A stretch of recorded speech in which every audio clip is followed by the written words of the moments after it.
Subjective sheet number 16 का first question already हमने कर लिया था। क्वेश्चन नंबर 2 कितने लोगों से हो गया? मैंने नहीं करवाया, हो गया था? कितनों का हो गया था वैसे ये? नहीं, मैंने नहीं करवाया, ये मैंने नहीं करवाया। ठीक है, नहीं करवाया मैंने ये। देखो, इसमें क्वेश्चन के अंदर ना आपको एक रेगुलर हेक्सागन गिवन है, और रेगुलर हेक्सागन के अंदर भी आपको हर साइड वेक्टर की फॉर्म में नहीं गिवन। ये वेक्टर है, ये वेक्टर है, ये वेक्टर है, ये वेक्टर है, ये वेक्टर है, ये वेक्टर है, और ये दो वेक्टर्स की फॉर्म में नहीं गिवन। इसका मतलब वो ये चाहता है कि आप इन साइड्स को ट्राइंगल लॉ के अंदर यूज मत करें, चाहिए नहीं है, क्योंकि वेक्टर नहीं दे रहा तो मैं लॉ कैसे यूज करूंगा ऑब्वियसली। अब क्वेश्चन है, प्रूव करो ये A B square, A B vector, A C vector, A D vector, A E vector, A F vector is equal to 6 times A O vector. देखो, इस क्वेश्चन को के अंदर मुझे एक बात समझ में आ रही है कि अगर मुझे 6 times A O vector calculate करना है, अगर मुझे 6 times A O vector calculate करना है, तो कहीं ना कहीं ए डी वेक्टर को बीच में लाना पड़ेगा, क्योंकि ओ तो मिड पॉइंट है। तो अगर मैं ए ओ को लाना चाहता हूं तो मुझे ए डी के साथ कैलकुलेशन करनी है, और फिर मैं ए डी को 2 टाइम्स ए ओ पुट करके अपना आंसर निकाल लूंगा। चलो, ये डिसाइड हो गया कि मुझे ए डी वेक्टर तो चाहिए। ए डी वेक्टर अगर मुझे चाहिए, और मेरे को आता क्या है? सिर्फ ट्राइंगल लॉ, और तो मुझे कुछ आता नहीं है। और इसमें 2 जगह ट्राइंगल लॉ लग सकते हैं। पहला, इसके अंदर ये ट्राइंगल लें, ये ट्राइंगल, ये ट्राइंगल और ये रिजल्टेंट। दूसरा, ये ट्राइंगल, सॉरी, ये ट्राइंगल, ये साइड और ये रिजल्टेंट। दोनों केस में आप ये बोल सकते हैं कि A E vector plus E D vector is equal to A D vector, और इस ट्राइंगल में A C vector plus C D vector is equal to A D vector. तो दोनों तरफ से ये ट्राइंगल लॉ एप्लीकेबल है। प्रॉब्लम ये है कि मुझे ए डी वेक्टर रखने में मैं इंटरेस्टेड हूं, मैं ए ई वेक्टर लेने में भी, रखने में भी इंटरेस्टेड हूं, मुझे ई डी वेक्टर नहीं चाहिए, कहीं ई डी यूज नहीं हो रहा। तो कोई बात नहीं, मैं ई डी की जगह क्या रिप्लेस कर दूंगा? A B vector. और ऐसे इस ट्राइंगल में A C vector plus C D vector is equal to A D vector. मेरे को ए सी वेक्टर तो प्रूव में चाहिए, पर मेरे को सी डी वेक्टर नहीं चाहिए। कोई बात नहीं, मैं सी डी वेक्टर की जगह ए एफ वेक्टर यूज करके ए एफ की फॉर्म में आंसर निकाल दूंगा। तो पहला काम ये कि ए बी वेक्टर किसके इक्वल है? ई डी वेक्टर। और दूसरा काम, सी डी वेक्टर किसके इक्वल है? ए एफ वेक्टर। क्या ये पॉइंट यहाँ तक क्लियर है? तो ये हेक्सागन से मैं ऑपोजिट साइड से प्रूव कर ही सकता हूँ ये बात। अब मैं लगाता हूँ ट्राइंगल लॉ। ट्राइंगल लॉ में बता दिया मैंने, A C vector plus C D vector is equal to A D vector, और यहाँ पे A E vector plus E D vector is A D vector. और मैंने ये भी बता दिया कि जब मैं ट्राइंगल लॉ लगाऊंगा तो मेरे को कोई इंटरेस्ट नहीं है सी डी वेक्टर में, क्योंकि टू प्रूव में सी डी वेक्टर चाहिए ही नहीं है। तो मैंने सी डी की जगह क्या रिप्लेस कर लेना है? ए एफ वेक्टर। और ऐसे इस ट्राइंगल के अंदर मुझे कोई इंटरेस्ट नहीं है, किसके अंदर? कौन सा वेक्टर था? E D vector. E D vector की जगह A B vector, C D vector की जगह ए एफ वेक्टर। तो देखो, सी डी वेक्टर की जगह ए F vector, E D vector की जगह ए बी वेक्टर। तो मेरे दोनों ट्राइंगल्स लॉ को मैंने मॉडिफाई कर लिया अपने अकॉर्डिंगली। तो ये रूल क्लियर है यहाँ तक? ठीक है, मैं वो चीज़ रखूंगा जो मुझे चाहिए, बस फिर हो गया प्रूफ। मुझे क्या प्रूव करना है? मैं लेफ्ट हैंड साइड कंसिडर करूंगा। लेफ्ट हैंड साइड में A B vector plus A E vector, A B vector plus A E vector जो अंडरलाइन कर रखा है, इसकी जगह क्या पुट करूंगा? A D vector. तो इन दोनों लाइंस की जगह ए डी वेक्टर, और ए सी और ए एफ, ए सी और ए एफ की जगह ए डी वेक्टर। तो फिर से ए सी और ए एफ की जगह भी ए डी वेक्टर। तो ये सही हो गया ना? एक ए डी वेक्टर तो ऑलरेडी है, एक इनकी जगह भी ए डी वेक्टर, एक स्टार वालों की जगह भी ए डी वेक्टर। तो कितना आ गया? 3 टाइम्स ए डी वेक्टर। और ए डी वेक्टर है क्या? Twice A O vector. तो तुम ए डी की जगह twice of A O put करोगे तो 6 टाइम ए ओ वेक्टर आ जाएगा। ये आपको प्रूव करना है। तो आइडिया समझ में आ रहा है कि क्या प्रूव करना है और कैसे करना है इसे? देखो, आपको कुछ नहीं आता, आपको ट्राइंगल लॉ आता है। आप 2 ट्राइंगल पकड़ो, उसके लॉ लगा लो। जो प्रूव करना है, जो नहीं चाहिए, वो रेगुलर हेक्सागन से साइड से निकल जाएगा, बातें खत्म हो गई। तो आइडिया क्लियर है कि इस क्वेश्चन को करने की क्या टेक्निक है इसमें? ठीक है यहाँ तक?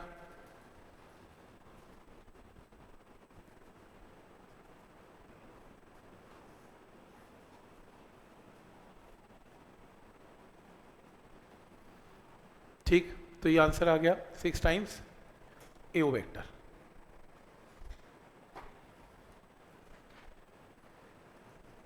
ठीक है, देखो टोटल हिट एंड ट्रायल है, कुछ ना होगा लिखने से, क्या होगा, कुछ ना होगा। तुमने कौन सा AD वेक्टर AC वेक्टर घर जाके देखने हैं, कोई फायदा नहीं होगा। ये तो बस अप्लाई करने वाली बात है कि मैं दिमाग से खुद करके देखूं, उसी का फायदा है। नहीं तो प्रिंट आउट तो मेरे से ले जाओ, इतना भी कष्ट क्यों करना। हाँ, मेरे से प्रिंट आउट ले जाना, वहाँ देखते रहना AD वेक्टर AC वेक्टर क्या है। ठीक है, मेन बात है कि आपने अप्लाई किया, वो ज़्यादा इंपॉर्टेंट है। ठीक, क्या है पॉइंट यहाँ तक क्लियर है। नेक्स्ट, इस शीट के अंदर मेरे ख्याल से बाकी सब शीट क्लियर ही है। वैसे ये क्वेश्चन भी नहीं किया, वो कह रहे कुछ नहीं, बॉडी 10 मीटर कहाँ गया, नॉर्थ गई, 7 मीटर ईस्ट गई, डिस्प्लेसमेंट बताओ, ये क्या है, पाइथागोरस लगा के डिस्प्लेसमेंट निकाल तो आंसर आ गया, डन। तो इस शीट में और कुछ नहीं, ऑलमोस्ट ये शीट डन है हमारी। इस शीट के बाद 16 के बाद शीट नंबर 17 ओपन करो। शीट नंबर 17 नंबर शीट आपने ट्राई की होगी, और एक एक करके आंसर वेरीफाई करते जाएं, और जहां डाउट है हाथ खड़ा करें, उसको डिस्कस कर लेंगे। तो शीट नंबर 17 में A वेक्टर B वेक्टर दोनों गिवन है। आपको सबसे पहले क्या निकालना है, A vector dot B vector. तो A vector dot B vector में I को I के साथ, J को J के साथ, K को K के साथ। कितने लोगों का आंसर -10 आ गया, आया, तो -10 आ जाएगा। फिर क्या निकालना है, A वेक्टर का मैग्नीट्यूड। मैग्नीट्यूड सबको आता है, √1 का स्क्वायर, 3 का स्क्वायर, -2 का स्क्वायर। ऐसे B वेक्टर का मैग्नीट्यूड 4 का स्क्वायर, -2 का स्क्वायर, और 4 का स्क्वायर का अंडर रूट B वेक्टर का मैग्नीट्यूड। ऐसे क्या निकालना है, 3A vector plus 2B vector. इसकी वैल्यू क्या आई, इसका आंसर क्या आया, 3A vector plus 2B vector का मैग्नीट्यूड। चेक करना क्या आंसर आ रहा है, जिन्होंने ट्राई किया, कितना, 3, और इसका आंसर 150 का अंडर रूट आया, क्योंकि आपको क्या निकालना है, आपको निकालना है 3A vector plus 2B vector का मॉड। भाई मॉड तो बाद में निकलेगा, मैग्नीट्यूड तो बाद में निकालते हैं, पहले अंदर की वैल्यू सॉल्व कर लें। 3A वेक्टर का मतलब 3 को A वेक्टर से मल्टीप्लाई कर दो, प्लस 2B वेक्टर का मतलब 2 को B वेक्टर से मल्टीप्लाई कर दो। फिर ओपन करो ब्रैकेट, I को I के साथ, J को J के साथ, K को K के साथ, तो ये वेक्टर आएगा। तो ये वेक्टर आया। फिर इसका क्या निकालना है, मॉड, मैग्नीट्यूड निकालना है। तो इसका मैग्नीट्यूड क्या होगा, √11 का स्क्वायर, 5 का स्क्वायर और 2 का स्क्वायर, आंसर √150। तो समझ में आ रहा है कि करना क्या है, पहले 3A वेक्टर फिर 2B वेक्टर को अलग से I कैप J कैप में कैलकुलेशन करनी है पहले, उसके बाद उनका क्या लेना है, मैग्नीट्यूड लेना है। कोई डाउट है इसमें, पॉइंट समझ में आ रहा है यहाँ तक कि कैसे करना है, इसे हो जाएगा सॉल्व। जैसे नेक्स्ट है unit vector parallel to resultant of. तो कितने लोगों का आंसर कितना आ रहा है, ये आ रहा है क्या, चेक करना, ये आ रहा है। कैसे किया था, इन दोनों का पहले क्या निकलेगा, रिजल्टेंट वेक्टर, इन दोनों को वेक्टर को ऐड करके R वेक्टर, फिर जो R वेक्टर आएगा उसका यूनिट वेक्टर निकालना है, और यूनिट वेक्टर निकालने का तरीका, अ वेक्टर को उसके मैग्नीट्यूड से क्या कर देना है, डिवाइड, जो बचेगा वो आंसर है। तो आई होप ये भी इजी क्वेश्चन है। Prove that these two vectors are perpendicular to each other. तो क्या करना होता है, क्या लें, डॉट प्रोडक्ट। तो अगर दो वेक्टर्स को प्रूव करना है कि वो 90 डिग्री पे हैं, तो उनका डॉट प्रोडक्ट ले लें। अगर वो डॉट प्रोडक्ट 0 आ रहा है, इसका मतलब वेक्टर्स आपस में 90 डिग्री पे हैं, और जब मैंने इनको सॉल्व किया, I को I के साथ, J को J के साथ, तो मेरा आंसर क्या आया, 0 आया। इसका मतलब 2 vectors are perpendicular to each other. क्या ये पॉइंट भी क्लियर है यहाँ तक। फिर उसके बाद क्वेश्चन था प्रूव दैट, एंगल निकाल लो इनके बीच में। एंगल कितने लोगों के 60 डिग्री आ गई, वैल्यू 60। क्यों, क्योंकि A वेक्टर पता है, B वेक्टर पता है। कॉस थीटा निकालने का तरीका क्या है, A vector dot B vector divided by A and B। तो A वेक्टर की जगह A वेक्टर, B वेक्टर की जगह B वेक्टर। न्यूमिनेटर में तो डॉट प्रोडक्ट लगेगा, I को I के साथ, J को J के साथ, K को K के साथ, और इसका मैग्नीट्यूड क्या है, √1 का स्क्वायर, 2 का स्क्वायर, -1 का स्क्वायर। और ऐसी B वेक्टर का मैग्नीट्यूड -1 का स्क्वायर, 1 का स्क्वायर, -2 का स्क्वायर। सॉल्व और सिंप्लीफाई करेंगे, हाफ आएगा, तो थीटा क्या आएगा, 60। तो हमने एंगल निकालना सीखा था कॉस थीटा। तो कॉस थीटा की वैल्यू कैसे निकलेगी समझ में आ रहा है, A vector dot B vector upon AB। Next है A vector B vector given है, A vector plus B vector निकालना है, उसने बिल्कुल भी मॉड नहीं लगाया, तो वो यानी कि वेक्टर फॉर्म में क्वेश्चन पूछ रहा है, तो सिंपली ए वेक्टर में बी वेक्टर ऐड कर दो, answer. A vector minus B vector, A vector में माइनस बी वेक्टर कर दो, आंसर। ए वेक्टर डॉट बी वेक्टर में डॉट प्रोडक्ट लो, आंसर -38। आई को आई के साथ, जे को जे के साथ, के को के साथ, और क्रॉस प्रोडक्ट सिखाया था मैंने, आई माइनस जे और के करके ए वेक्टर बी वेक्टर के कोफिशिएंट्स लिखो, और फाइनल आंसर ही गलत है, माइनस के कैप आ रहा है, 2 कैप नहीं है यहाँ पर, माइनस के कैप आएगा, ऐसे आ रहा है ना, माइनस के कैप। तो जो भी है, मतलब इसको यहाँ से आगे फर्दर सॉल्व करना है। हमने क्रॉस प्रोडक्ट लास्ट टाइम सीखा था। क्या ये बात समझ में आ रही है यहाँ तक? कोई डाउट इसमें? Next, show that these two vectors are parallel to each other. मैंने काफ़ी लोगों से पूछा कैसे किया, तो कैसे किया? क्रॉस। कईयों ने मैंने देखा कॉस थीटा का फॉर्मूला लगा दिया। डॉट प्रोडक्ट से हम याद है एक कॉस थीटा निकालते हैं, A vector dot B vector by A B, वहाँ से थीटा भी कैलकुलेट कर सकते हो, उससे भी पता लग जाता है कि पैरेलल या क्या है। वैसे बेस्ट तो यही है, अगर दो वेक्टर्स चेक कर रहे हैं कि आपस में 90 डिग्री पे हैं, तो उनका डॉट प्रोडक्ट ले लें, आंसर 0 आएगा तो 90 पे, और अगर पैरेलल चेक कर रहे हैं तो उनका क्रॉस प्रोडक्ट ले लें। इसका क्रॉस प्रोडक्ट ले लें। जब मैंने क्रॉस प्रोडक्ट लिया, सॉल्व किया, मेरा आंसर 0 आ गया, तो आप बोल सकते हैं कि अगर क्रॉस प्रोडक्ट 0 है, इसका मतलब 2 vectors are parallel to each other. ये बेस्ट तरीका है, मतलब ना ज़्यादा झंझट में पढ़ना नहीं है। परपेंडिकुलर है तो डॉट प्रोडक्ट, और पैरेलल है तो क्रॉस प्रोडक्ट 0, तो यानी कि पैरेलल है। क्या ये पॉइंट यहाँ तक क्लियर है? Next, A cap B cap, कितने लोगों का ये आंसर आ गया? ठीक है, इसको करते हैं। इस क्वेश्चन को करने से पहले एक चीज़ का आंसर दे मुझे। अगर मैं बोलूं कि ए वेक्टर एंड बी वेक्टर दो वेक्टर्स हैं, मैंने दोनों को ऐड कर दिया, ऐड करके मैंने मॉड लगा दिया, बोलो मेरा आंसर क्या आएगा? तो कितना वैल्यू बोलो? ए प्लस बी, ए प्लस बी, ए प्लस बी, कुछ और वैल्यू बोलो। मैं क्या लिखूं? कुछ तो लिखूं, आगे बोलो वैल्यू में क्या लिखूं? ए प्लस बी, एक ए प्लस बी नहीं, A cap plus B cap plus B B cap, दूसरा, और तीसरा कोई आंसर? वैल्यू क्या होती है वो? उसकी वैल्यू क्या होती है? आर का कोई वैल्यू भी तो होती होगी, आर लिख दूं? Under root of A square plus B square plus, वही सेम पूछ रहा हूँ मुझे। तो बेसिकली ए गलत है, A vector plus B vector का mod is never equal to A plus B, ये अलाउड नहीं है। तो A vector plus B vector का मतलब क्या होता था पहले बताओ? आर वेक्टर, वेक्टर फॉर्म में तो आर वेक्टर है, इसका मॉड लगा हुआ है तो इसका मॉड लगा दें। मॉड ऑफ आर वेक्टर क्या होता है? आर होता है, तो बेसिकली आर होता है। तो याद रखना, A vector plus B vector का mod is always equal to R. तुमसे इसका मतलब अगर कोई आर की वैल्यू पूछ ले तो तुम्हारा आंसर क्या होगा? A square B square 2ab into cos of theta. तो आर का भी यही आंसर है, आर वेक्टर का मॉड का भी यही आंसर है, A vector plus B vector का मॉड का भी यही आंसर है। तीनों का मतलब एग्जैक्टली सेम है, याद रखना। क्लियर है? क्योंकि ए वेक्टर प्लस बी वेक्टर की जगह आर वेक्टर लिख लो ना, एक ही बात है। A vector plus B vector का मॉड है ना, मॉड हटाओ, उसकी जगह मन में सोचो आर वेक्टर है। आर वेक्टर का मॉड तो आर ही होता है ना, तो आर की वैल्यू आएगी। तो स्टेप समझ में आ रहा है यहाँ तक? तो A vector plus B vector का mod is equal to R vector, means R. ऐसे ये बताओ, A vector minus B vector का मॉड, बोलो इसकी वैल्यू क्या होगी? Under root of A square B square minus 2ab cos theta, क्योंकि ये सब्ट्रैक्शन ऑफ वेक्टर का मॉड है।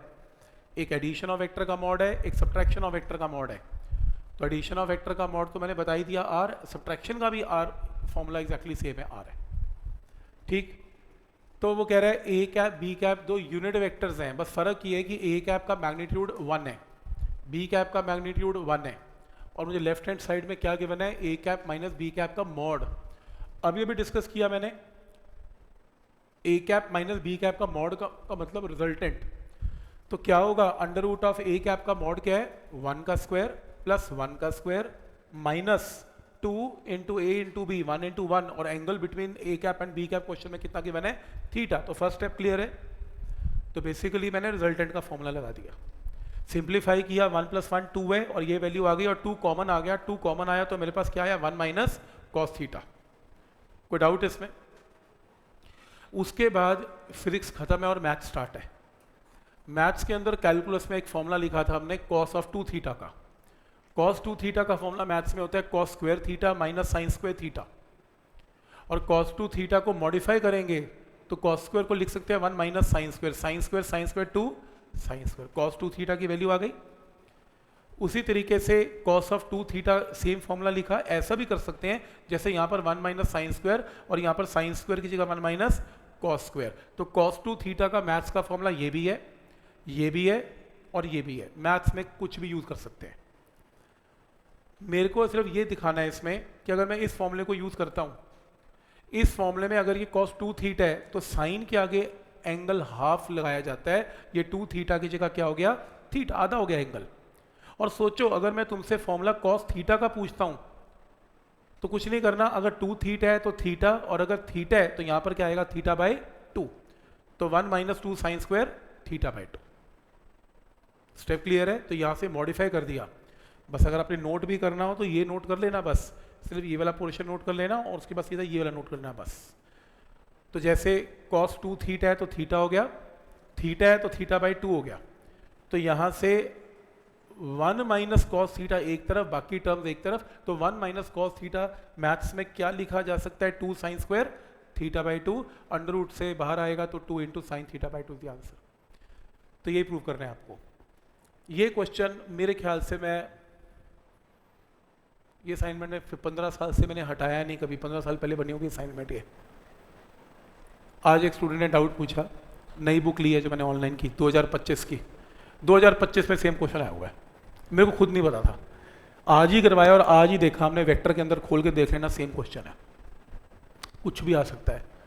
मतलब मुझे खुद नहीं पता क्या डालेगा, इतने हज़ार क्वेश्चन में से कुछ तो आ ही जाएगा। और चांस की बात ये आज ही किया, जिनके पास नई बुक्स हैं खोल के देख लेना। ऑब्जेक्टिव क्वेश्चन आ रखा है, ऑब्जेक्टिव ऑप्शन है उसमें। एक ऑप्शन है 2 साइन थीटा बाई 2, एक है कॉस थीटा बाई 2, एक है टैन थीटा बाई 2, एक कॉट थीटा बाई 2, ऐसे बना दिया हुआ है। तो आइडिया समझ में आ रहा है कि क्या है ये बेसिक। कोई कॉम्पिटिशन का क्वेश्चन थोड़ी ना आता है, तो एनसीईआरटी की बेसिक प्रॉब्लम है, ठीक है। बट पॉइंट क्लियर है यहाँ तक। और आपने जो लोग कंपटीशन की बुक्स कर रहे हैं उन्होंने एक चीज़ ऑब्जर्व की होगी अपने, अगर जिन्होंने 50-60 क्वेश्चन कर लिए होंगे। क्वेश्चन के 3 लेवल्स हैं। एक इजी, आपको विश्वास नहीं होता अच्छा ये एवरेज वेलोसिटी पूछेगा मेंस में, ये कैसे हो सकता है। एक मॉडरेट, थोड़ा सा दम लगा और हो गया। और एक यार समझ नहीं आ रहा है इसका करना कैसे है। पेपर 3 लेवल में ही सेट होना है। आप बस ये सोच लें अगर पेपर एक्सट्रीमली इजी है और क्वेश्चन आ रहा है 2 + 2 कितना 4, वो तो तुम्हें भी आएगा, मेरे को भी आएगा, उसको भी, उसको सबको आएगा। सिलेक्शन कैसे होएगी? वो फिल्टर कैसे लगाएंगे? सभी को पता है कि यार रिजल्टेंट का फॉर्मूला लगा तो कोई भी लगा लेगा। क्वेश्चन 2 टफ डाल दिया, बहुत टफ पेपर डाल दिया, किसी को आता ही नहीं। तुम भी 0, मैं भी 0, ये भी 0 और ये भी 0, सिलेक्शन कैसे होएगी? तो ये ना केबीसी के राउंड की तरह चलेगा। पहले जो सेट ऑफ क्वेश्चन है ना, वो 2-2 हज़ार वाले, 500 वाले, वो ना इजी कैटेगरी के बनाए जाते हैं। तो आपको ना एक सेट में इजी क्वेश्चन मिलेंगे, क्योंकि जो बिल्कुल पढ़ के नहीं आया सबसे पहले वो आउट हो जाएगा, क्योंकि वो भी नहीं कर पाया।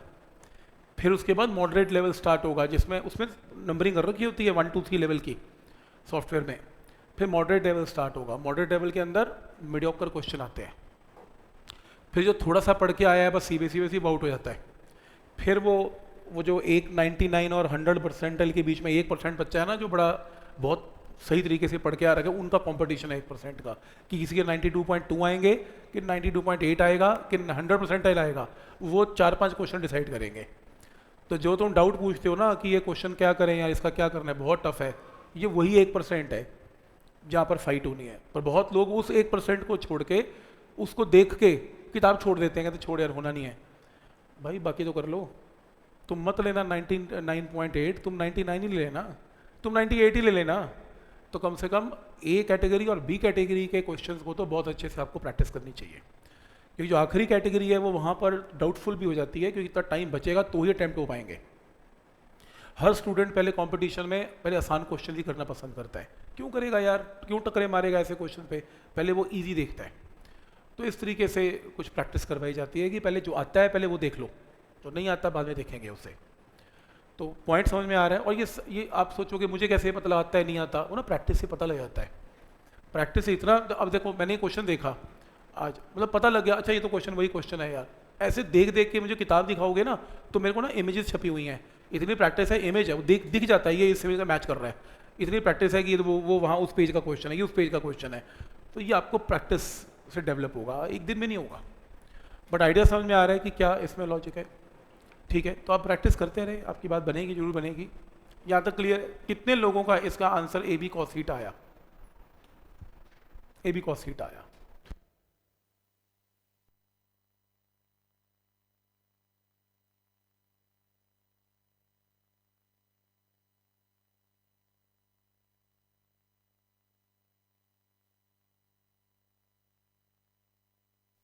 कॉस थीटा आना चाहिए यार। अच्छा अब आ जाएगा, ये देखो A vector plus B vector का मॉड है, अभी सिखाया मैंने, ये तो आर है, ये तो आर है। तो क्या आएगा? A vector plus B vector का मॉड क्या होता है? Under root of A square B square 2ab cos theta का मॉड का स्क्वायर है। मॉड तो under root of A square B square 2ab cos theta का स्क्वायर का मतलब अंडर रूट का भी स्क्वायर है। और ऐसी A vector minus B vector का मॉड क्या होता है? Under root of A square B square minus 2ab का होल स्क्वायर है। तो ये इसका स्क्वायर है, इसका स्क्वायर है। तो चलो सिंप्लीफाई करो, रूट स्क्वायर कैंसिल, ओपन करो, ए स्क्वायर बी स्क्वायर टर्म ही कैंसिल हो गई, क्या आया? 4 से 4 कट गया, ए बी कॉस थीटा, फिर तो आ ही जाएगा। बेसिक स्टेप इसमें एक ही है, पहला स्टेप। ये पहला स्टेप इंपॉर्टेंट है, जिसको पहला स्टेप दिख रहा है उसके बाद स्क्वेयरिंग करके वो निकाल लेगा। बट स्टेप समझ में आ रहा है कि क्या स्टेप है इसमें? कोई डाउट इसमें?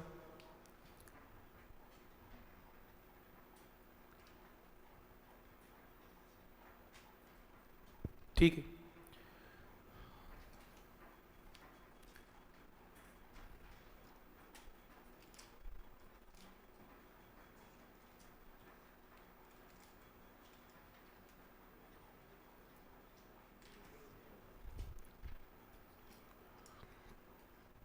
ठीक है, नेक्स्ट देखते हैं। ये हमने कितने लोगों का answer A square minus B square आ गया? आया? और कितने को डाउट है इसमें? देखो कुछ नहीं करना, इस टाइप की प्रॉब्लम में डॉट प्रोडक्ट ओपन कर दो, A vector dot A vector, A vector dot B vector, B vector dot A vector, B vector dot B vector. A vector dot A vector करवाया था, ए इंटू एक vector का खुद के साथ एंगल क्या होता है? 0। ऐसे उसका भी 0, इसका थीटा थीटा ही, तो कैंसिल ही हो गया आंसर। तो वो बी स्क्वायर बनेगा, ये ए स्क्वायर बनेगा और बीच वाली टर्म कैंसिल। पॉइंट समझ में आ रहा है यहाँ तक कि क्या लॉजिक है इसमें? ठीक है, नेक्स्ट ए वेक्टर डॉट बी वेक्टर का स्क्वायर। एक चीज समझ लो, ये करने से पहले ये बताओ ये क्या चीज है? A vector. ये क्या है? ए वेक्टर का स्क्वायर। क्या ये वेक्टर में अलाउड है? आपको लगता है होना चाहिए या नहीं होना चाहिए? और नहीं तो क्यों नहीं? ओके, वो कहता है डायरेक्शन का स्क्वायर नहीं होता। हाँ, एक लॉजिक ठीक है। ए वेक्टर का मतलब वैल्यू एंड डायरेक्शन, और वैल्यू का स्क्वायर तो अलाउड है, पर डायरेक्शन का स्क्वायर कहाँ से अलाउड है? सही है। दूसरा तरीका, स्क्वायर का मतलब क्या है? A vector and A vector mention नहीं किया, क्योंकि वेक्टर का वेक्टर के साथ मल्टीप्लिकेशन या तो डॉट में होगा या क्रॉस में। इसमें क्या होगा पता नहीं, अलाउड नहीं है। वेक्टर का स्क्वायर अलाउड नहीं है, राइट? हाँ, ये अलाउड है, ये अलाउड है। वेक्टर के मैग्नीट्यूड का स्क्वायर अलाउड है, क्योंकि वेक्टर का मैग्नीट्यूड क्या है? ए। ये क्या बन गया? क्लियर है यहां तक? कोई डाउट इसमें? तो फिर मुझे मेरा आंसर दो, ये कैसे अलाउड हो गया? मैंने वेक्टर नहीं, वेक्टर के दो वेक्टर का स्क्वायर कर दिया है, क्योंकि बीच में डॉट है। डॉट से क्या होता है? डॉट प्रोडक्ट क्या होता है? स्केलर। क्योंकि जब इनको मल्टीप्लाई करेंगे तो आंसर क्या आएगा? तो एक्चुअल में वो स्केलर का स्क्वायर हो रहा है, इसलिए अलाउड है। चाहो तो करके देख लो, ए वेक्टर डॉट बी वेक्टर क्या होता है? ए बी कॉस थीटा का स्क्वायर। ये ए बी कॉस थीटा का स्क्वायर है। और ये देखो जानबूझ के मॉड लगाया, मॉड का मतलब डायरेक्शन मत लेना, ओनली वैल्यू। वैल्यू क्या है? ए बी साइन थीटा का स्क्वायर। तो निकाल लो, A square B square common, cos square sine square क्या होता है? 1। आंसर। तो पॉइंट समझ में आ रहा है कि क्या लॉजिक है इसमें? कोई डाउट है इसमें? ठीक है,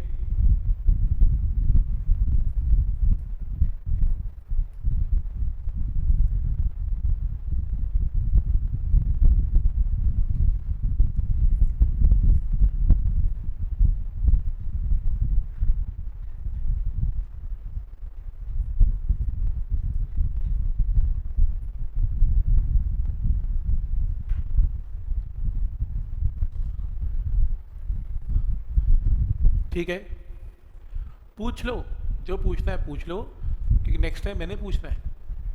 नेक्स्ट टाइम क्लास के बाद टेस्ट है डॉट एंड क्रॉस का, तो आपको 5-5 क्वेश्चन देने हैं डॉट एंड क्रॉस के, सारी प्रॉपर्टी कर रहे हैं इन्हीं में से, तो वैल्यू चेंज करके आना प्रैक्टिस। आज जो पूछते हो पूछ लो, ठीक है। ये शीट्स अपलोड हो चुके हैं गूगल ड्राइव पे, तो किसको रेफ़र भी करनी हो तो रेफ़र कर लेगा, कोई दिक्कत नहीं। नोट करने का चक्कर नहीं है, ब्रेन दिमाग में सेट होना चाहिए, दिखना चाहिए कि क्या कर रहे हैं, ठीक है। यहाँ तक नेक्स्ट है, कितनों का है इसका आंसर, ये आया 12K कैप आ गया, 12K कैप आया। वेक्टर ए वेक्टर है, has a magnitude of 6 units and direction कहाँ पर है, पॉजिटिव एक्स एक्सिस। इसका नाम क्या होगा, ए वेक्टर का 6 आई कैप, तो एक वेक्टर हो गया डिसाइड 6 आई कैप। फिर कह रहे हैं बी वेक्टर का मैग्नीट्यूड कितना है, 4 units, and this vector is making an angle of 30 degree with positive x-axis and obviously 60 degree with y-axis। वो तो बताने की जरूरत नहीं है क्योंकि टोटल एंगल तो 90 होता है x और y के बीच में। तो डायग्राम ऐसा बना, b वेक्टर का मैग्नीट्यूड कितना है 4, एंगल क्या है 30, इसके दो कंपोनेंट्स हैं 4 cos 30 4 sin 30, किया था कंपोनेंट्स। तो b वेक्टर को लिखने का तरीका क्या होगा, 4 cos 30 i cap plus 4 sin 30 j cap. क्या ये स्टेप क्लियर है, 4 cos 30 i cap 4 sin 30 j cap. Simplify करो, cos 30 √3/2 sin 30 हाफ, सॉल्व करके b वेक्टर आ गया। तो क्या ये पॉइंट यहां तक क्लियर है, a वेक्टर 6 i कैप है और b वेक्टर की वैल्यू भी आ गई इसमें। तो a वेक्टर b वेक्टर लिखना आ गया। एंड में क्या बोला, क्या निकालना है, a क्रॉस b, तो निकाल लो। क्रॉस प्रोडक्ट सबको आता है, i माइनस जे के। ए वेक्टर के कोफिशिएंट्स क्या बनेंगे 6 0 0, बी वेक्टर के कोफिशिएंट्स क्या बनेंगे 2 √3 2 और 0। और आई होप क्रॉस प्रोडक्ट सबको आता है, और जो हमने लास्ट टाइम किया था यहाँ से सॉल्व करोगे तो आंसर आ जाएगा, ठीक है। कोई डाउट इसमें, समझ में आ रहा है यहाँ तक कि क्या लॉजिक है इसमें। मेन इसमें यह है कि वेक्टर लिखने कैसे हैं, ए वेक्टर का मतलब क्या है, यहाँ पर बी वेक्टर का मतलब क्या है, फिर ए क्रॉस बी तो आपको आता ही है करना।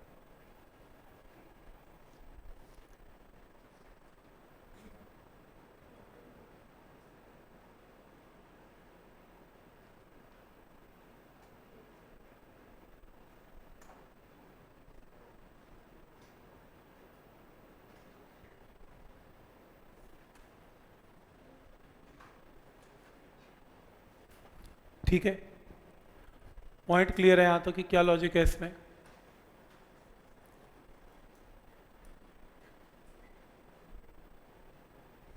ठीक है, नेक्स्ट 12K कैप आंसर आएगा।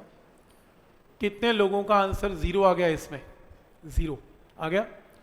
क्या किया, वो कह रहा है C vector A vector plus B vector के इक्वल है, तो सी वेक्टर रिजल्टेंट है, और रिजल्टेंट का तो ये फॉर्मूला पता है। लेकिन कह रहा है सी ए प्लस बी के इक्वल भी है, तो सी की जगह ए प्लस बी कर दो, इसको स्क्वेयरिंग कर दो, होल स्क्वायर ओपन कर दो, सब कट जाएगा, कॉस थीटा माना जाएगा, थीटा 0 डिग्री। पॉइंट क्लियर है यहां तक कि क्या लॉजिक है इसमें। किया था हमने शायद ऐसा क्वेश्चन पहले भी क्लास में किया था।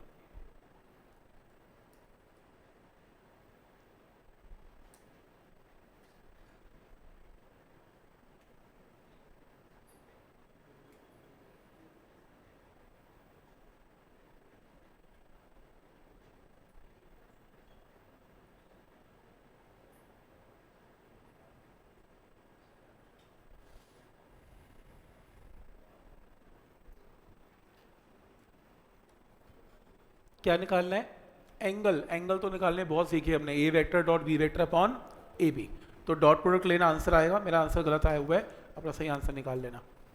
-5 तो नहीं क्या आ रहा है, √169, आई डोंट नो क्या आ रहा है, कुछ अलग आंसर है, पर आप मेथड यही है, ए वेक्टर बी वेक्टर का डॉट प्रोडक्ट न्यूमिनेटर में divided by magnitude of A and magnitude of B करना है। डॉट सी की है मैंने। एंगल एन कैप क्या लोगे? एन कैप क्या होगा पता नहीं, मत करना। एंगल तो निकालने के लिए कॉस थीटा सबसे बेस्ट है। और क्यों क्रॉस के चक्कर में पड़ना, हम तो दूर भागते हैं क्रॉस से यार, कहाँ वो बनाना पड़ेगा, फिर आई कैप माइनस, छोड़ो ये ठीक है। डॉट आई को आई के साथ, जे को जे के साथ, के को के साथ, खत्म। और पेन भी क्यों हाथ लगाना, डॉट प्रोडक्ट मन में कैलकुलेट हो गया, मैग्नीट्यूड मन में कैलकुलेट हो गए, वैसे ही आंसर आ गया। और कोई तरीका है? ठीक है, कॉस थीटा बेस्ट है, कॉस थीटा बेस्ट है। नेक्स्ट कितना आंसर आया इसका? 10 जूल आया, 10 जूल। ये हमने किया था, एफ वेक्टर तो गिवन है और आपको एक बॉडी ए वेक्टर से बी वेक्टर तक लेके जा रहे हैं, तो याद है फाइनल में से इनिशियल को माइनस कर, तो शॉर्टकट सिखाया था।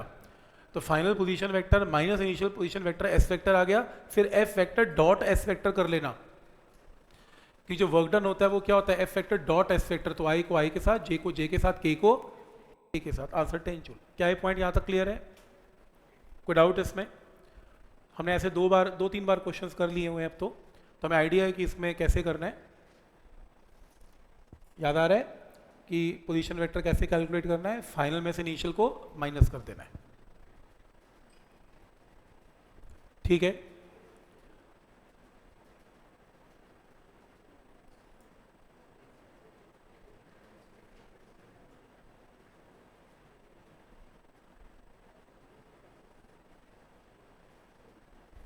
नेक्स्ट m की वैल्यू निकालो ताकि ये दो परपेंडिकुलर है, तो डॉट प्रोडक्ट क्या आएगा? 0। m की वैल्यू क्या आएगी? -2। आ गया था -2। दो वेक्टर्स गिवन है, cos थीटा निकालना है, हो जाएगा a vector dot b vector by A B, same method. Next है आपके पास दो वेक्टर्स हैं, i cap plus j cap, i cap minus j cap, इनका मैग्नीट्यूड निकालो। मैग्नीट्यूड तो इजी है, अंडर रूट ऑफ i के कोफिशिएंट का स्क्वायर, j के कोफिशिएंट का स्क्वायर, और ऐसे i cap minus j cap में अंडर रूट ऑफ 1 का स्क्वायर माइनस 1 का स्क्वायर। क्या ये पॉइंट यहाँ तक क्लियर है? तो ये वैल्यू आ गई यहाँ पे।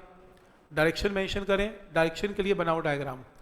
ये i कैप है, ये j कैप है, i कैप, ये पैरेललोग्राम बना देते हैं इनका। जब पैरेललोग्राम बनाएंगे तो रिजल्टेंट क्या होगा? i cap plus j cap. ये एंगल कितना है मान लो? थीटा। तो मुझे पता है कि इसका मैग्नीट्यूड 1 है और इसका भी 1 है, तो ऑटोमेटिकली एंगल क्या बनेगा? 45। तो ये आई कैप प्लस जे कैप की जो डायरेक्शन है एक्स के साथ, कितना एंगल बनेगा? 45। क्लियर है यहाँ तक? बट डायग्राम ड्रॉ कर देना है, डायग्राम से पता लग रहा है कि एंगल 45 है, यही इसकी डायरेक्शन है। तो मैग्नीट्यूड तो √2 पता ही है, वो तो हर कोई निकाल ही लेगा। डायरेक्शन के लिए आपने 45 डिग्री निकाल दिया। और ऐसी आई कैप माइनस जे कैप का मतलब क्या है? ये आई कैप है, ये माइनस जे कैप है। माइनस जे कैप कहाँ पर होगा? नीचे होगा। इसका पैरेललोग्राम ड्रॉ करेंगे, रिजल्टेंट आएगा। रिजल्टेंट क्या होगा? आई कैप माइनस जे कैप। ये अगर 1 है तो ये भी क्या है? 1 है, और ये 1 है तो ये भी 1 है, तो ये एंगल ऑटोमेटिकली क्या बनेगा? 45। वो तो 1 और 1 45 है। बस फर्क ये है कि आई कैप प्लस जे कैप ऊपर बनेगा एक्स एक्सिस के, और आई कैप माइनस जे कैप नीचे बनेगा। क्लियर है? तो डायरेक्शन कुछ नहीं है, डायरेक्शन रिजल्टेंट की डायरेक्शन ही फाइनल डायरेक्शन है इसमें। कोई डाउट इसमें?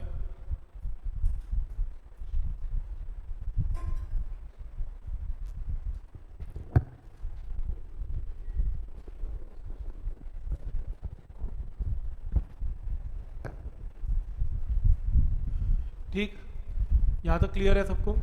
ठीक है, ये हो गया था वैसे, सोचा आपने ऐसे ही सोचा। नेक्स्ट है, इस टाइप की प्रॉब्लम बहुत आती है, वन लाइनर है। अगर दो फोर्सेज हैं 10 और 6 एक बॉडी पे एक्ट कर रही हैं, इनकी मैक्सिमम फोर्स क्या हो सकती है और मिनिमम फोर्स क्या होती है, और डिपेंड करता है उनके बीच में एंगल क्या है। तो मैक्सिमम फोर्स क्या होगी? कितना आंसर आया? 16। कैसे आया? नहीं, ये तो कॉमन सेंस से आया। कैसे आया? अगर तुमने मैक्सिमम फोर्स लगानी है तो दो स्टूडेंट्स को कहो 10 और 6 न्यूटन फोर्स लगानी है और सेम डायरेक्शन में लगाना, तो फोर्स में तो 16 आ जाएगी। 16 से ऊपर आंसर तो नहीं हो सकता ना, तो सारा तो आएगा नहीं, मतलब 16 से कम ही आएगा, तो 16 मैक्सिमम है। और मिनिमम क्या होगा? जब दो स्टूडेंट्स ऑपोजिट फोर्स लगाएंगे, एक 10 इधर और 6 इधर, और फोर्सेस को कैंसिल कर देंगे, तो तब भी नेट क्या बचेगा? 4। 4 से कम नहीं आ सकता। और मैथमेटिकली अगर बात करनी है तो फोर्स का formula root 10 square 6 square 2 10 6 cos theta. अगर फोर्स मैक्सिमम लेके आनी है तो कॉस थीटा की मैक्सिमम वैल्यू पुट कर दो, और मैथ्स में कॉस थीटा की मैक्सिमम वैल्यू क्या होती है 1। तो जब आप वहाँ 1 पुट करोगे तो under root of 10 square 6 square 2 into 10 into 6 a plus B का होल स्क्वायर आंसर 16 ही आएगा।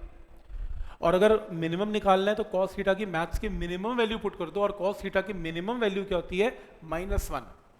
तब ये बनेगा a माइनस बी का होल स्क्वायर, तो आंसर 4 आएगा। आज के बाद बिल्कुल भी ऐसा नहीं करना, दो फोर्सेस को ऐड करोगे तो मैक्सिमम फोर्स निकाल लेना, और अगर सब्ट्रैक्ट करोगे तो ऑटोमेटिकली मिनिमम फोर्स आएगी। बस इतना ही शॉर्टकट सफिशिएंट है। ऐड करोगे तो मैक्स है, सब्ट्रैक्ट करोगे तो मिनिमम है। कोई डाउट इसमें? क्लियर है यहाँ तक? ये तो सिर्फ समझाने के लिए है, इसको करना थोड़ी ना है, तो फटाफट फटाफट ऑब्जेक्टिव में लगा देने हैं। ठीक है यहाँ तक? नेक्स्ट है, आज अभी किया ये उसका 4 से 16 के बीच में कुछ नहीं, उसे मिनिमम मैक्सिमम पूछा ना। अगर रेंज पूछी है तो मिनिमम 4 मैक्सिमम 16, और फोर्स नेट इसके बीच में डिपेंड करती है, कुछ भी हो सकती है। ये मैंने सिखाया ए वेक्टर प्लस बी वेक्टर का मॉड क्या होता है, आज हो गया, ये बताया मैंने। ए वेक्टर माइनस बी वेक्टर का मॉड क्या होता है बताया मैंने। इसको स्क्वेयरिंग कर दें, स्क्वेयरिंग करके सब कैंसिल हो जाएगा, कॉस थीटा 0 आ जाएगा, तो थीटा 90 है। पॉइंट समझ में आ रहा है यहां तक?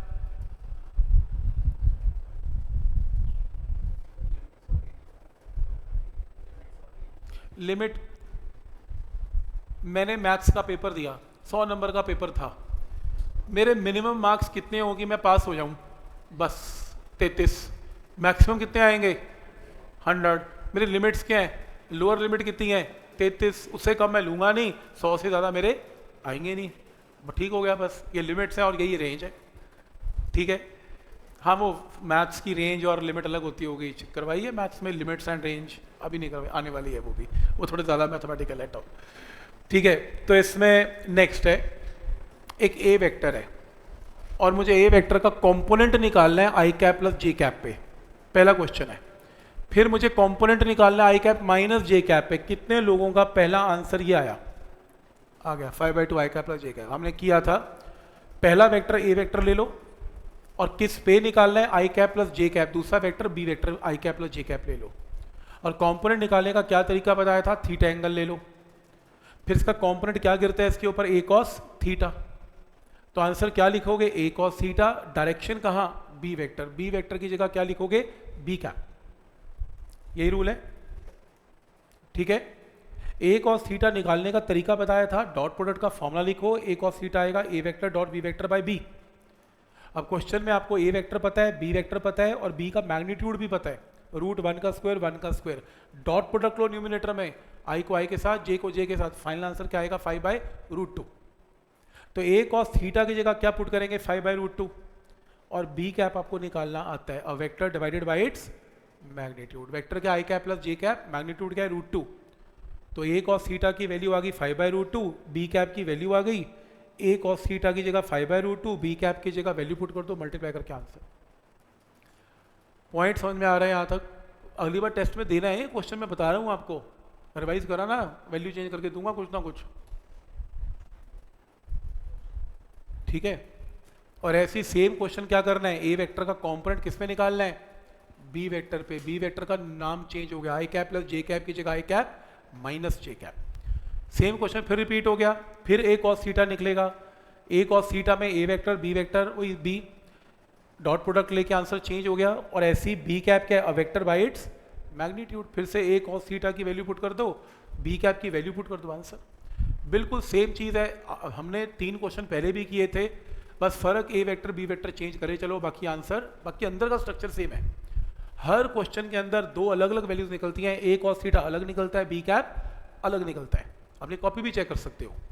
ए कॉस थीटा मैंने डॉट प्रोडक्ट से निकाला था, बी कैप मैंने a vector by its magnitude से निकाला था। ठीक है, इस क्वेश्चन के अंदर कितनों को समझ में आ गया क्या क्वेश्चन है? आया समझ में? देखो क्या क्वेश्चन है।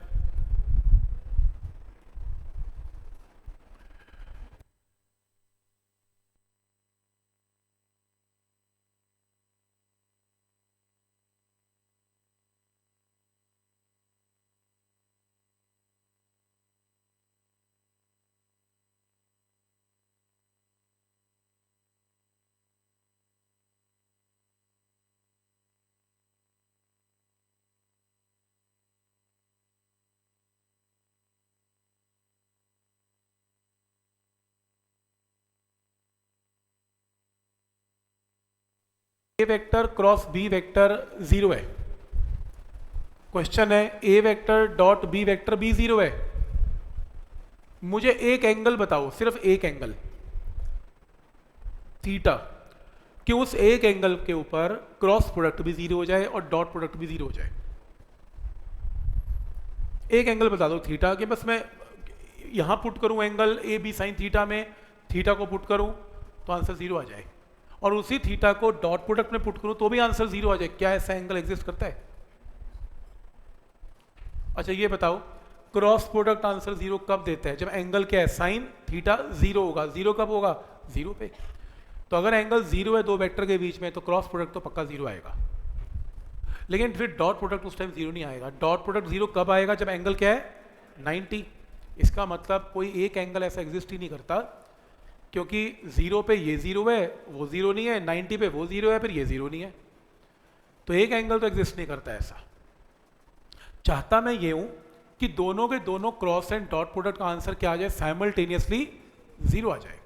एंगल से तो बात नहीं बनेगी, तो फिर बोलना पड़ेगा या तो ए का मैग्नीट्यूड 0 है, क्योंकि अगर ए की वैल्यू 0 है तो भी आंसर 0 आ सकता है, उधर भी ए 0 करो तो भी आंसर 0 आ सकता है। तो या तो ए 0 है या फिर बी 0 है। और वही तो वो कह रहे हैं कि अगर ये दोनों 0 हैं, क्या ये इंप्लॉय करता है that one of the vector A vector and B vector should be a null vector? Yes, करता है, क्योंकि ए वेक्टर नल वेक्टर होगा तो दोनों 0 हो जाएंगे, बी वेक्टर नल वेक्टर होगा दोनों 0 हो जाएंगे। एंगल से तो दोनों 0 हो नहीं पाएंगे। ठीक है यहां तक? फाइंड अ यूनिट वेक्टर तो निकाल ही लोगे, vector by its magnitude.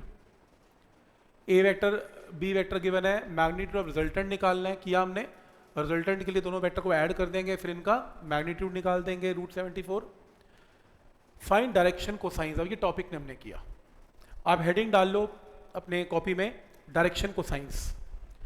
Direction cosines का हेडिंग डाल लो। डायरेक्शन को, ये न्यूमेरिकल बाद में, थ्योरी है बीच में, पहले थ्योरी करवानी है। डायरेक्शन कोसाइंस क्या होते हैं इसे नोट करो। डायरेक्शन कोसाइंस थ्योरी के रजिस्टर में नोट कर लेना।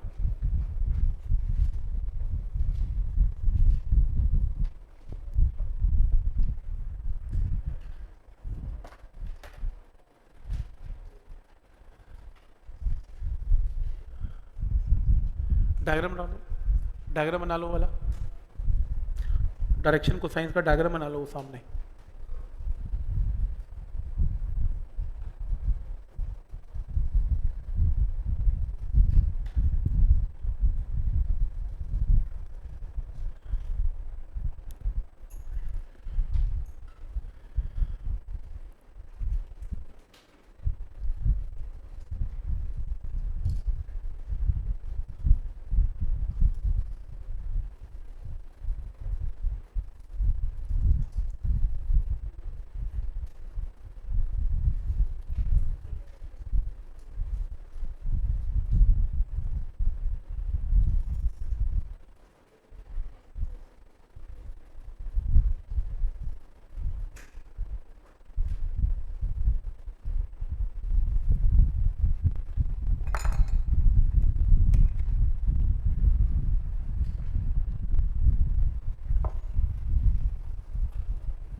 देखो पहले समझ लेंगे है क्या चीज़, ध्यान से देखना। मुझे एक बात बताओ कि एक वेक्टर की डायरेक्शन को बताने का क्या तरीका है, उस वेक्टर का एंगल बता दे। एंगल बताना मतलब डायरेक्शन बताना है, एक ही बात है। तो मान लो ये एक्स एक्सिस है, ये वाई एक्सिस है और ये जेड एक्सिस है, और मान लो ये एक वेक्टर है, ये एक्स वाई जेड प्लेन में वेक्टर है, एक्स वाई नहीं है अभी, एक्स वाई जेड है, 3D में है। ये वेक्टर एक्स एक्सिस के साथ कोई एंगल बनाएगा अल्फा, तो मैंने एक्स के साथ डायरेक्शन बता दी।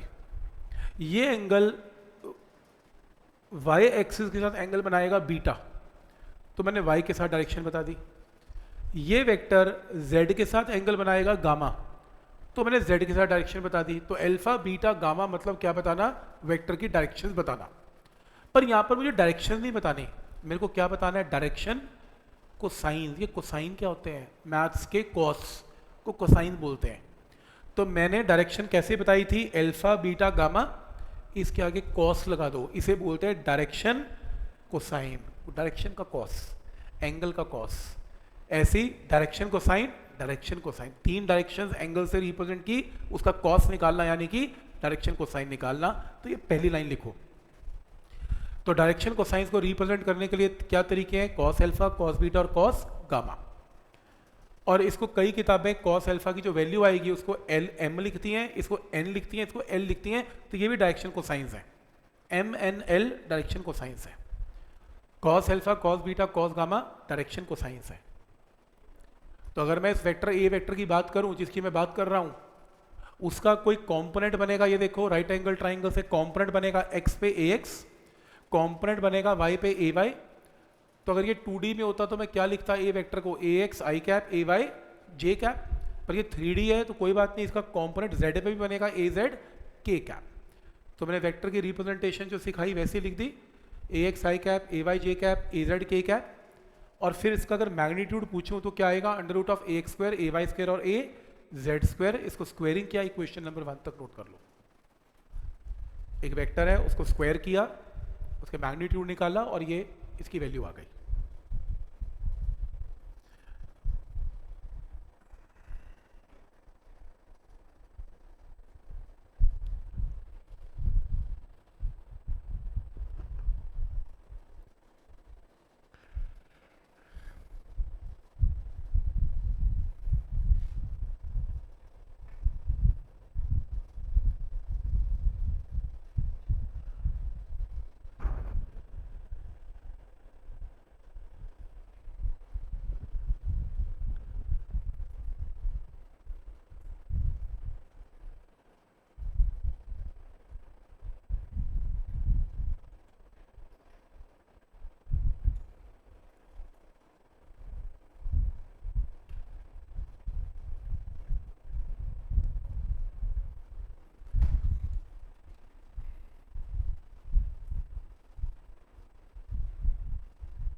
इसमें चाहिए नहीं, कर सकते हैं, कर देता हूँ, वो भी कर देता हूँ। ये देखो नेक्स्ट स्टेप कर देता हूँ। वो कह रहे हैं देखो कंपोनेंट लिखना है, ए एक्स मैग्नीट्यूड ए है तो कॉस अल्फा क्या होगा, या ए एक्स क्या होगा, ए कॉस अल्फा लिख सकते हो। ये देखो ए एक्स क्या होगा, ए कॉस अल्फा, तो कॉस अल्फा क्या होगा इस ट्राइंगल में, ए एक्स अपॉन ए। कॉस बीटा क्या होगा, ए वाई बाई ए, 3D में बना नहीं सकता, तो कॉस गामा क्या होगा, ए जेड बाई ए। लिखो 3 क्वेश्चंस और, cos alpha, cos beta, cos gamma लिखो। नंबरिंग चेंज कर लेना इक्वेशन की, 2 बार इक्वेशन नंबर 1 हो गई, वैसे जैसे मर्जी कर लो। तो ये इन इक्वेशंस को cos alpha, cos beta, cos gamma को स्क्वेयरिंग एंड एडिंग कर दो। तो ये स्क्वेयरिंग और एडिंग में कॉस स्क्वायर अल्फा बनेगा, कॉस स्क्वायर बीटा बनेगा, कॉस स्क्वायर गामा बनेगा। और राइट साइड पे क्या बनेगा, A X square by A square, A Y square by A square, A Z square by A square. वो देखो राइट साइड आ गया, ए स्क्वायर कॉमन आ गया। ठीक है, तो स्क्वेयरिंग एडिंग तीनों इक्वेशन के लेफ्ट हैंड साइड को स्क्वायर करो, राइट हैंड साइड को स्क्वायर करो, तो ये इक्वेशन आएगी। इसके अंदर मुझे साफ पता लग रहा है कि ए X square A Y square A Z square की वैल्यू कितनी है, ए स्क्वायर, तो मैं इसकी जगह क्या पुट कर सकता हूँ, ए स्क्वायर से ए स्क्वायर क्या हो जाएगा, कैंसिल, तो आंसर क्या आएगा 1। चेक कर लो, ये पूरा न्यूमिनेटर हमने ऑलरेडी सॉल्व किया हुआ है, इसकी जगह A square by A square is 1, तो ये रिजल्ट आ गया कि cos square alpha cos square beta cos square gamma is equal to 1। तो पेपर में आएगा कि मार्क द करेक्ट ऑप्शंस, ये एक रिजल्ट है, इसको याद करना है कि sum of square of all direction cosines is equal to 1। तो cos square alpha cos square beta cos square gamma किसी भी वेक्टर के लिए इसका सम हमेशा क्या होगा 1। और जो बुक्स डायरेक्शन कोसाइन को एम एल एन लिखती हैं तो M square L square N square का सम भी 1। तो रिजल्ट को नोट कर लो, ये थ्योरी है इसकी, कभी काम आए ऑब्जेक्टिव में से तो ऐसे करना है। अब जो क्वेश्चन सॉल्व करना है उसको ट्राई करो इस थ्योरी में से, शायद आपका आंसर आ जाए, शायद नहीं पक्का आएगा अगर आपने ध्यान से सुनी है।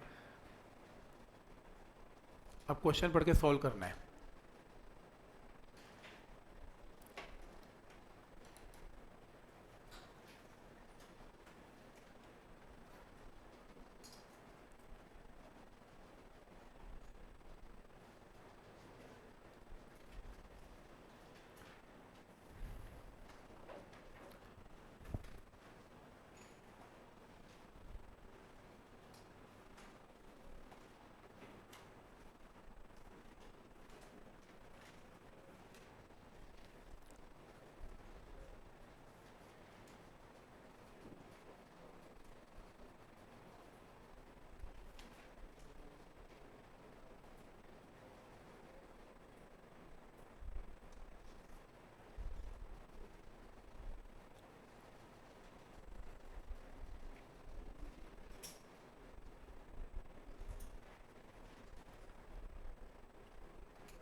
ठीक है, करें, बोलो आंसर क्या है। मेरा क्वेश्चन ये नहीं था, मेरा क्वेश्चन ये है, बोलो डायरेक्शन कोसाइन बोलो, इसको देख के क्या होगी। इस थ्योरी में से जो बताया उसमें निकल आएगा आंसर।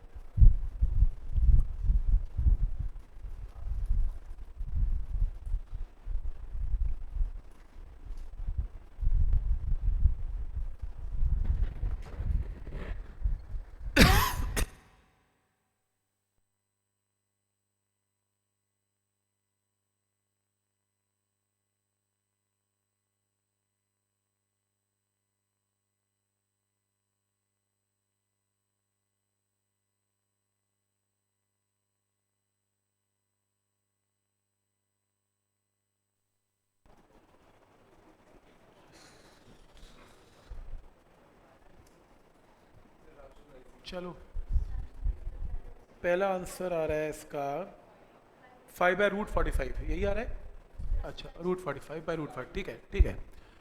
देखो क्या किया, ए वेक्टर यही है, डायरेक्शन कोसाइन निकालने हैं।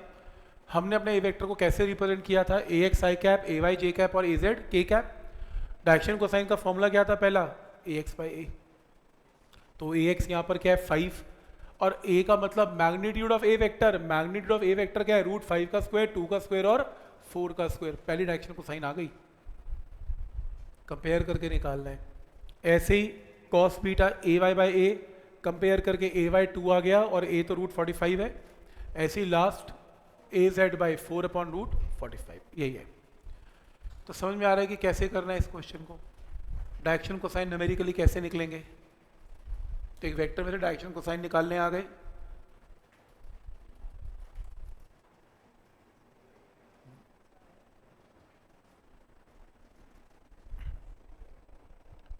ठीक।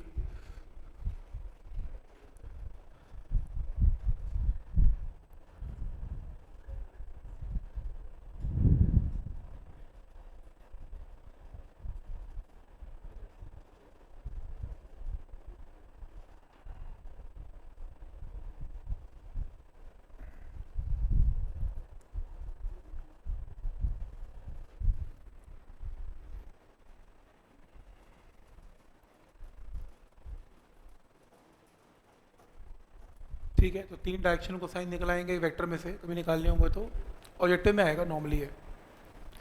तो इसका आंसर है राइट। फाइंड यूनिट वेक्टर आता है, ये रिपीट है।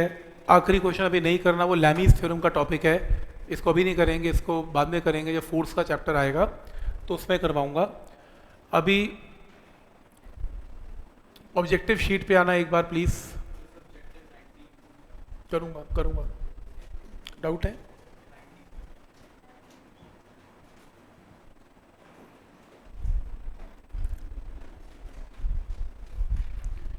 पूछो। सब्जेक्टिव 19 में कौन सा?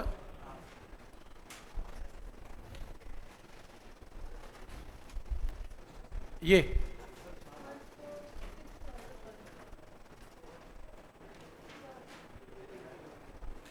बच्चा 60 न्यूटन फोर्स लगा रहा है, 40 डिग्री का एंगल है, हॉरिजॉन्टल फोर्स क्या है तो किया हुआ है 8। अच्छा ठीक है, 8 बोला है, ठीक है।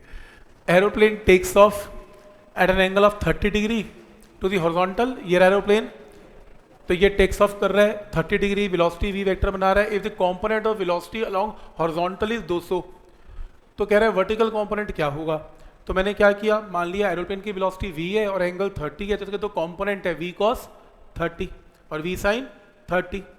अब v cos 30 हॉरिजॉन्टल कंपोनेंट है, पर वो तो horizontal component of the velocity दे रहा है कितना, 200।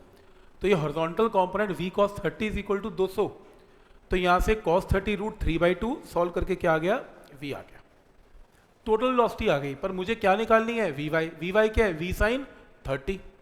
v sin 30 में v तो निकाल ही लिया, sin 30 करके आंसर।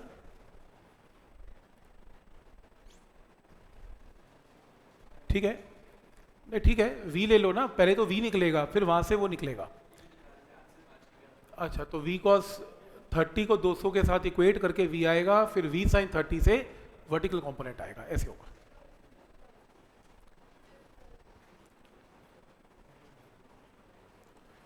ये करेक्शन है, यहाँ पर जे कैप है, अब आ जाएगा।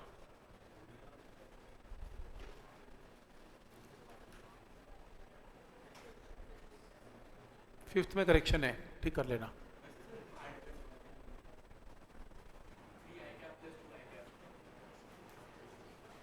हाँ हाँ क्यों नहीं, माइनस आई कैप, लॉजिक नहीं ना, फिर दो अलग अलग तोड़ के क्यों बोलना। जे कैप है, ठीक है। कहाँ है यूएमटी, बुक में लिखा है, फोर्थ में। ओ सॉरी, स्पेलिंग गलत है, यूनिट है यूनिट है यार, टाइपिंग मिस्टेक है कुछ, ये तो यूनिट वेक्टर वो इकट्ठा हो गया, वो UNIT को वो उसने चिपका दिया था, M बना दिया।